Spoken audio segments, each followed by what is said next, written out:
बिस्मिल्लाहिर्रहमानिर्रहीम। अस्सलामु अलैकुम।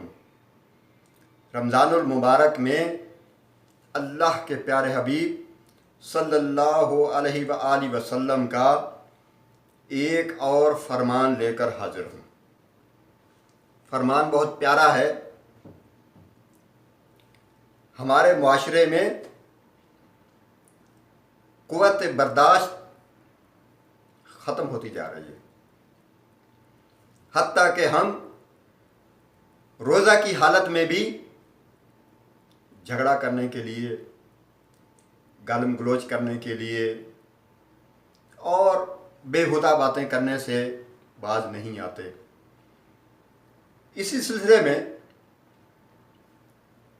रोज़ा की हालत में अगर हमारा किसी के साथ कुछ झगड़ा हो जाता है, कुछ इख्तलाफ हो जाता है, कोई मसला खड़ा हो जाता है, तो उस सूरत में हमें क्या करना चाहिए। बहुत ही प्यारा फरमान मदीने वाली सरकार का मौजूद है। सिर्फ ज़रूरत इस बात की है कि हम उस फरमान को पढ़ें, समझें और उस पर अमल करें।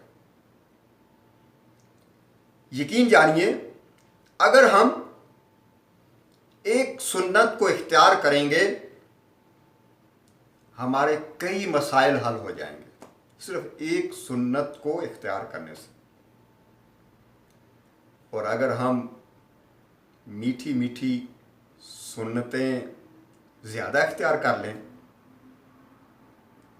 तो फिर तो अल्लाह की रहमत ज़रूर नाज़िल होगी। मैं आपको सुनाता हूँ। हज़रत अबू हुरैरा रज़ी अल्लाह ताला अन्हु रवायत करते हैं कि रसूलुल्लाह सल्लल्लाहु अलैहि व आलिहि वसल्लम ने इरशाद फरमाया, तुम में से किसी का रोज़े का दिन हो तो वो दिल लगी की बातें ना करे और ना ही शोरो गुल करे। बस अगर उसका किसी के साथ झगड़ा हो जाए तो वो उसको कहे कि मैं रोज़े से हूँ। सुभान अल्लाह, कितना प्यारा फरमान है कि हम लोग चाहे रोज़े से हों या किसी भी हालत में हों,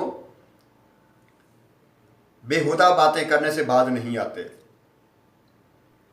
झगड़ा करने से बाज नहीं आते, शोर मचाने से बाज नहीं आते। हत्ता कि हम लोग मस्जिद में भी बैठे हों या किसी ऐसी जगह बैठे हों जहां खामोशी इख्तियार करनी है, तो वहां भी हम लोग शोर मचाना शुरू कर देते हैं। प्यारे हबीब सल्लल्लाहु अलैहि वसल्लम का बहुत ही प्यारा फरमान है कि रोज़े की हालत में इन चीज़ों से बचना है। क्यों कि एक और ऐसे ही फरमान है।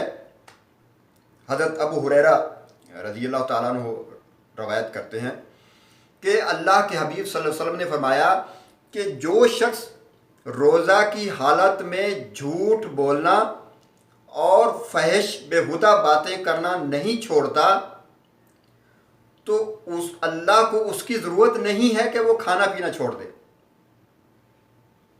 रोज़ा सिर्फ खाना पीना बंद करना ही नहीं है, रोज़ा और भी बहुत सारी चीज़ों का नाम है। रोज़ा का मतलब भी यही है कि रुक जाना, उन सब चीज़ों से रुक जाना जिनसे अल्लाह के प्यारे हबीब सल्लल्लाहु अलैहि वसल्लम ने मना कर दिया। हमें चाहिए कि रोज़ा की हालत में रोज़ादार रहें और ये अपने आप को महसूस करवाएं कि मैं रोज़ा से हूँ और रोज़ा की हालत में ये चीज़ें नहीं करनी हैं। अगर हम रोज़ा का पूरा पूरा सवाब लेना चाहते हैं तो फिर हमें रोज़े का हक़ अदा करना होगा।